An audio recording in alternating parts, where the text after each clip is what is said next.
No domingo passado, eu não sei se você esteve aqui. Todo domingo a nossa programação começa muito cedo, né, pastor Alceni? Tem um programa que era de rádio, agora é um programa Momentos com Cristo que está pelo YouTube, lá no canal da igreja. Mas no domingo passado foi o domingo de Páscoa. E foi um domingo um pouco diferente. A gente teve um culto antes das 7 da manhã, depois teve um café muito agradável. Então foi um domingo muito especial. O domingo de Páscoa, ele é um dia especial, porque a gente relembra que um dia o nosso Salvador, ele venceu a morte, e nós também podemos vencer a morte quando recebemos o Senhor Jesus como Salvador das nossas vidas. Isso é maravilhoso, isso enche a nossa vida de esperança. E a gente cantou em alguns cultos, não sei em quantos, mas é uma música que a gente costuma cantar na Páscoa, aquela música, não é? Porque Ele vive, posso crer, o amanhã, depende, né, do inário. O amanhã enfrento, é assim? Porque Ele vive.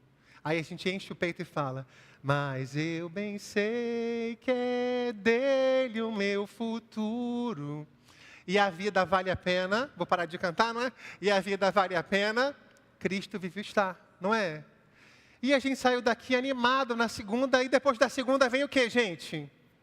A segunda-feira, não é? Depois do domingo vem a segunda. Falei que depois da segunda vem a segunda? Tá atento, hein? Depois do domingo vem o que? A segunda-feira.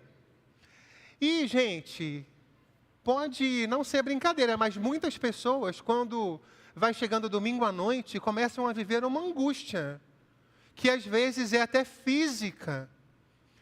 Porque a gente sabe que quando acordar na segunda de manhã, vai precisar enfrentar muitas coisas.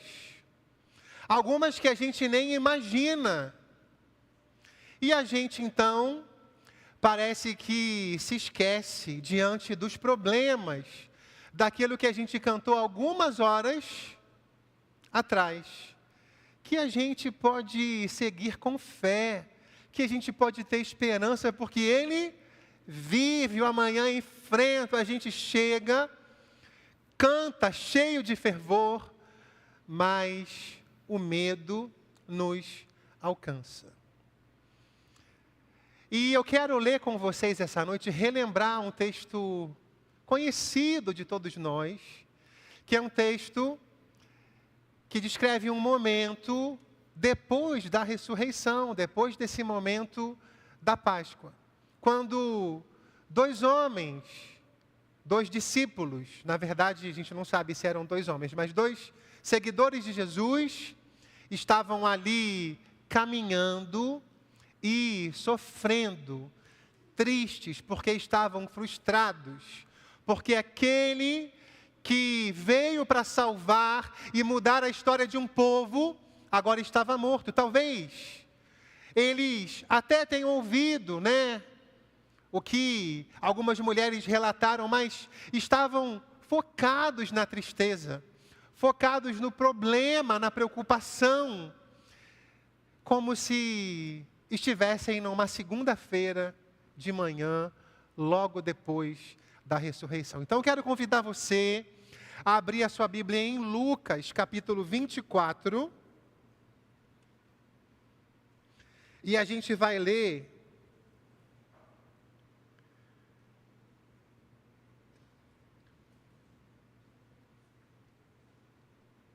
aquele texto que é conhecido, né, como o caminho de Emaús, em que Jesus aparece aos seus discípulos.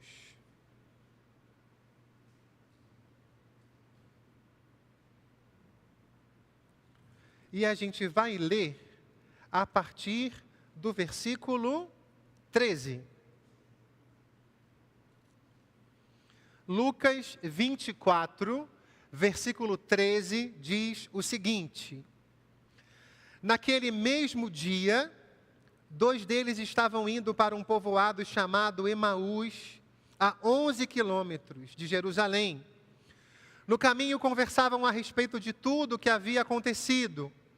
E enquanto conversavam e discutiam, o próprio Jesus se aproximou e começou a caminhar com eles.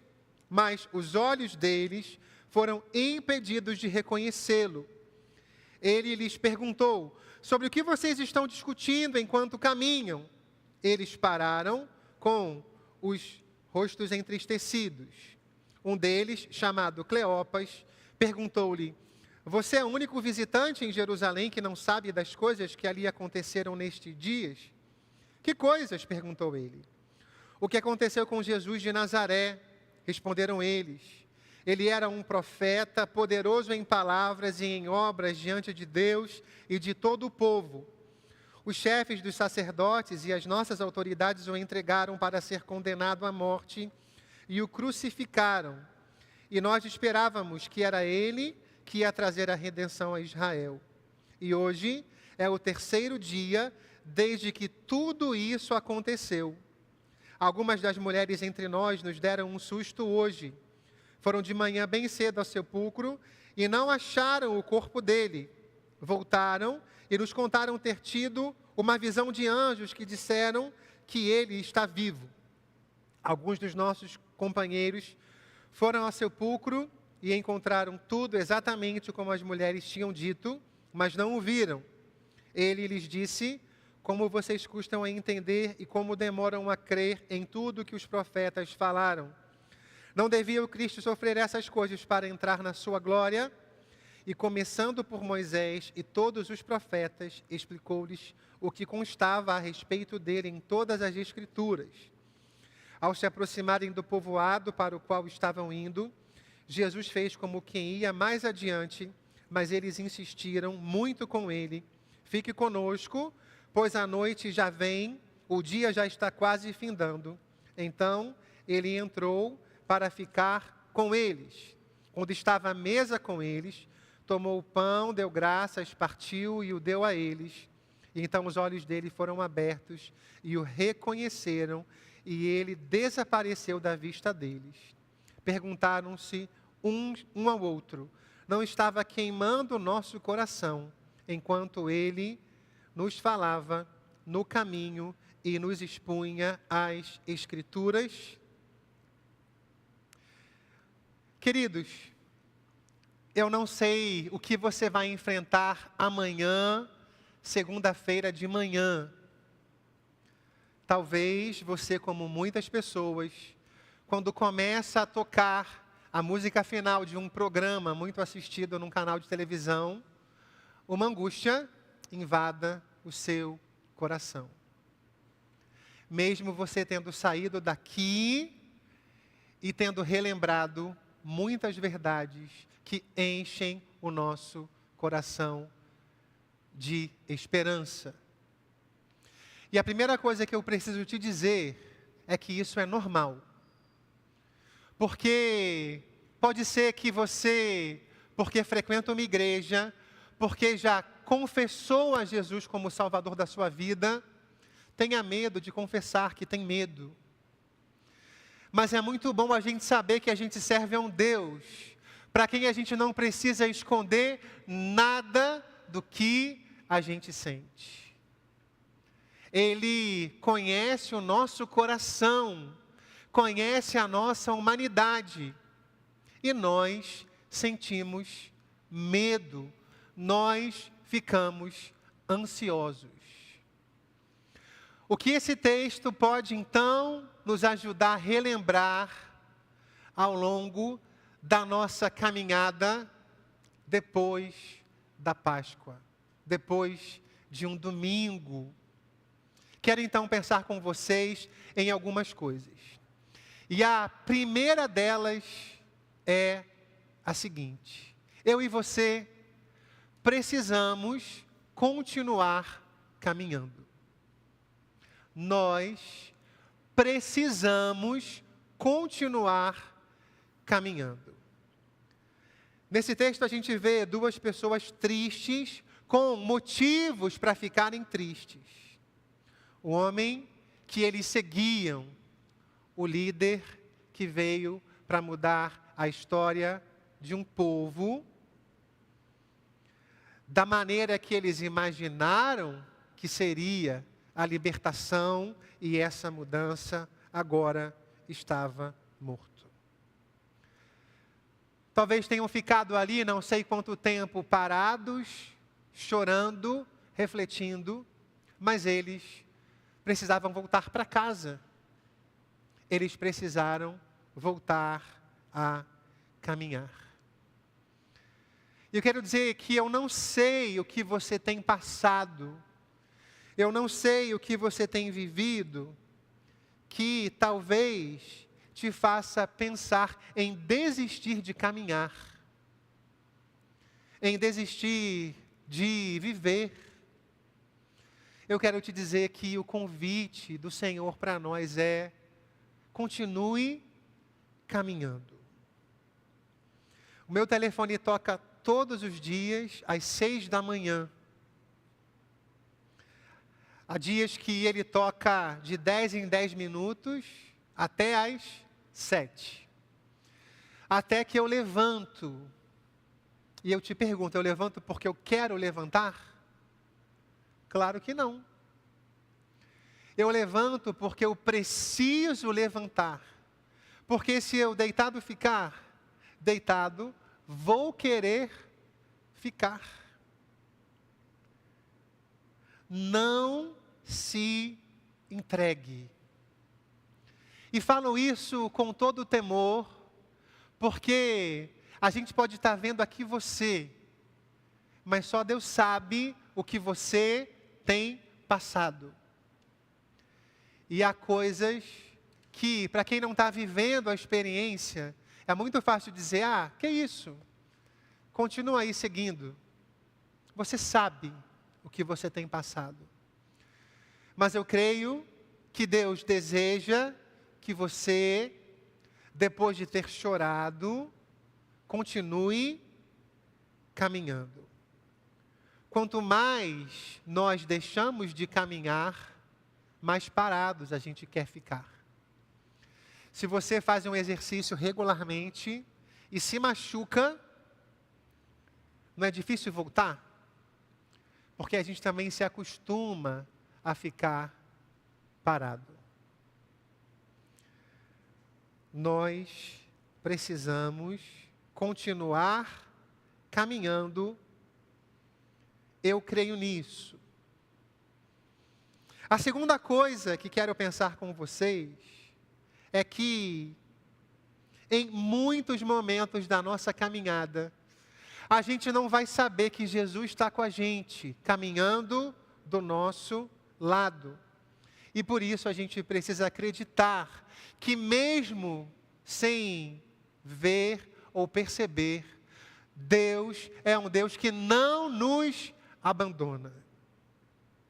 Aqueles homens caminhavam, e num determinado momento Jesus se aproxima, caminha com eles, mas eles não sabiam que era Jesus que estava ali caminhando.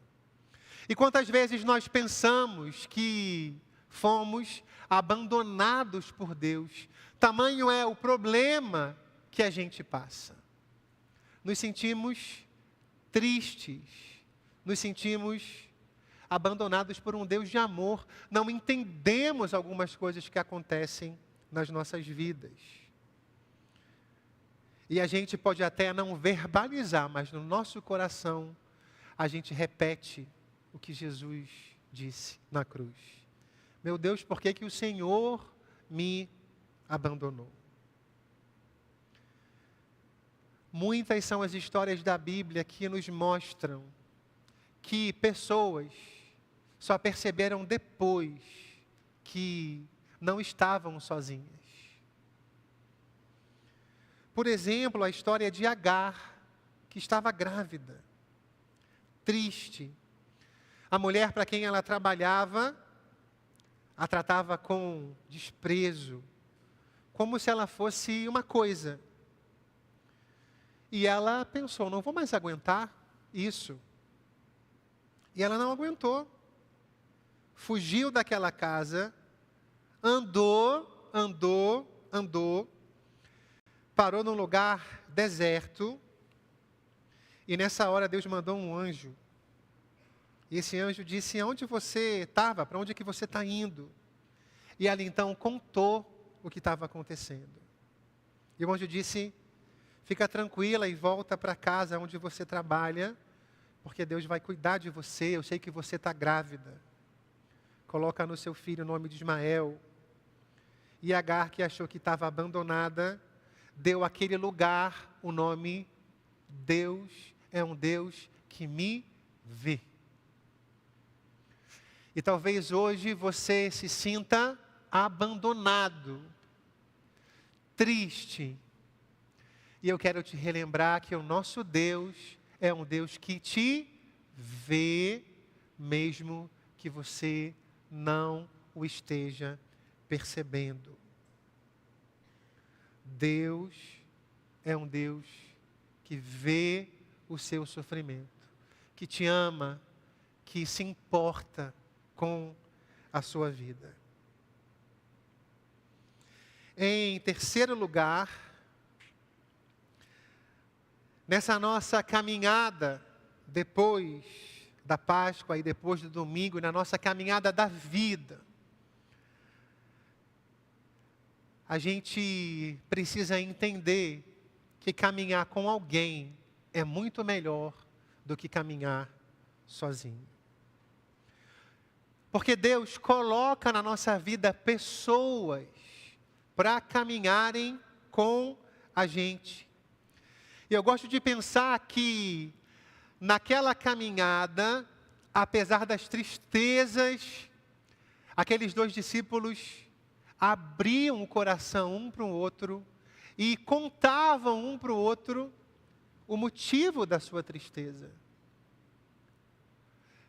Um não sofreu sozinho, um pôde dizer para o outro aquilo que angustiava o seu coração. E como é bom a gente saber que Deus coloca na nossa vida pessoas para que a gente possa chorar, abrir o nosso coração e continuar caminhando.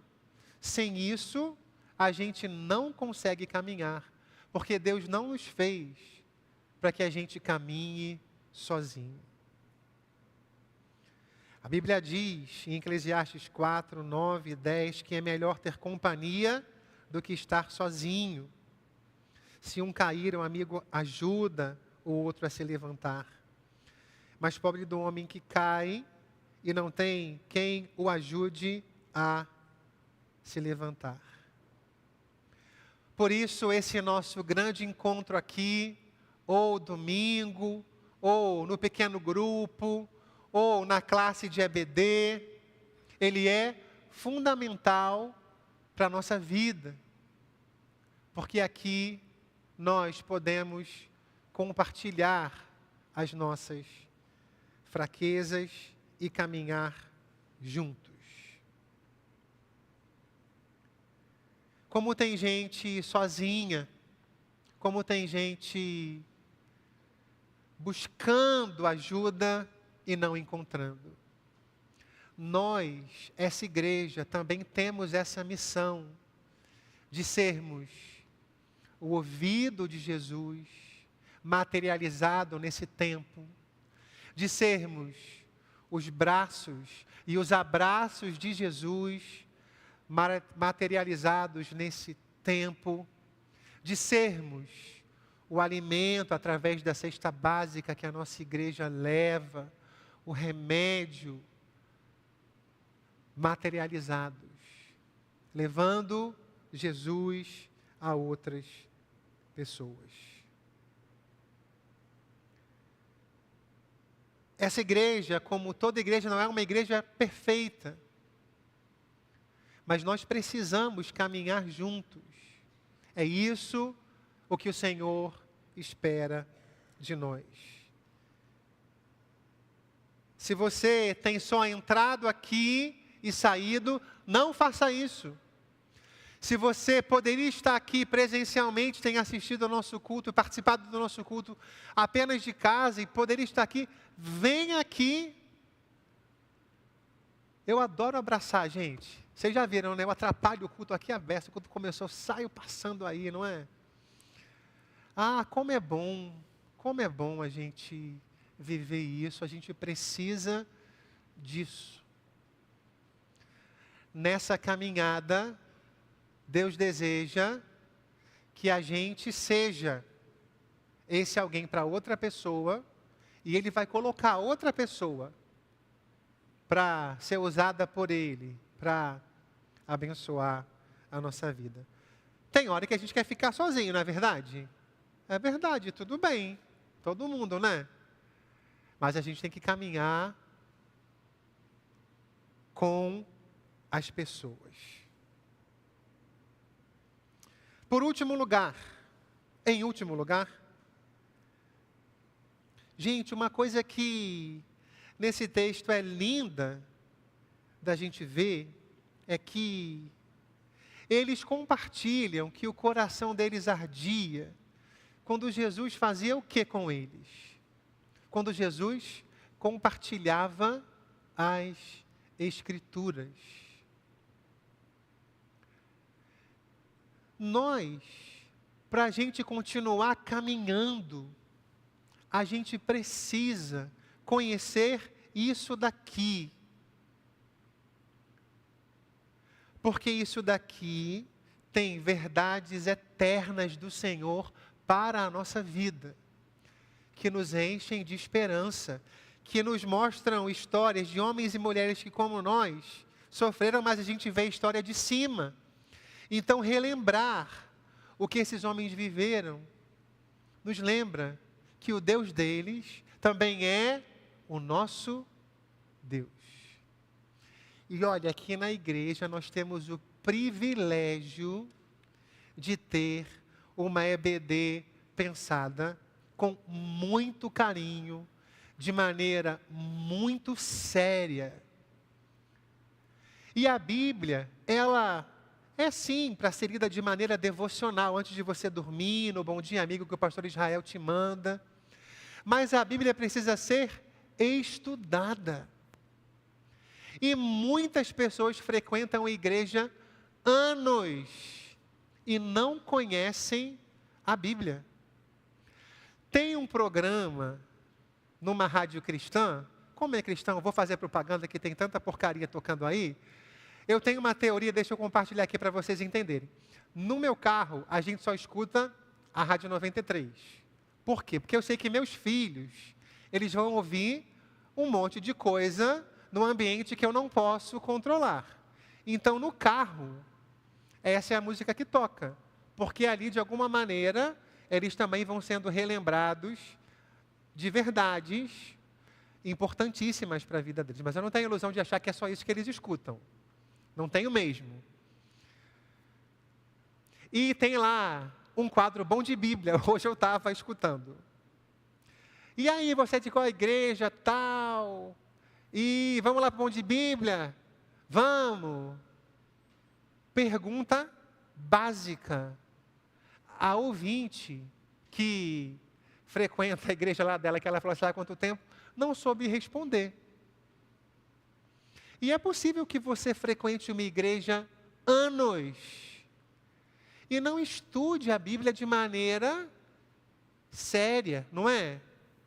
Olha, gente, vou falar para vocês, isso daqui é muito importante. Nossa igreja tem EBD 9 horas, tem EBD 11 horas, tem EBD dia de semana. Então, vou falar para você, você não estuda a Bíblia aqui se você não quiser. Aí você vai dar uma desculpa. Você vai dizer que não tem tempo, que... E a verdade é uma só. Na nossa igreja, não estuda a Bíblia quem não quer. O que é preocupante. Por quê? Porque a gente diz que isso daqui é o livro que guia a nossa vida. Tem uma frase que a gente usa, né? É o nosso guia de regra e prática. Como que eu digo que isso aqui é o meu guia, se eu não estudo, medito e debato sobre isso aqui? ao explicar as Escrituras, o coração daqueles homens ardeu. E na EBD você vai ser relembrado de verdades que vão fazer o seu coração arder. Não só no culto. Tem uma equipe séria aqui e você tem a oportunidade de participar disso, de aprender mais. E quanto mais a gente aprende, mais a gente vê que não sabe nada. Mas isso daqui é fundamental para a nossa caminhada. Repito que eu não sei o que tem acontecido com você.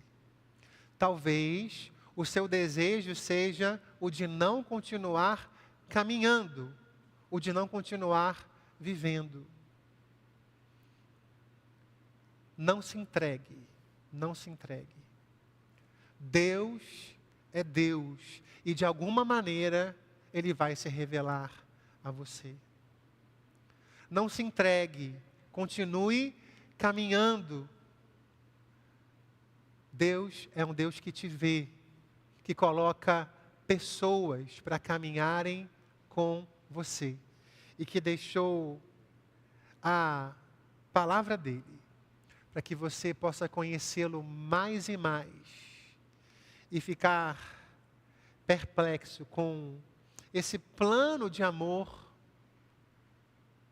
que revela um Deus que abriu mão da sua glória para morrer na cruz por mim e por você, que se preocupa com a nossa vida eterna, mas que também deseja que, enquanto a eternidade não chega, que de alguma maneira ela já comece agora, ao vivermos esses valores que Ele deseja para a nossa vida.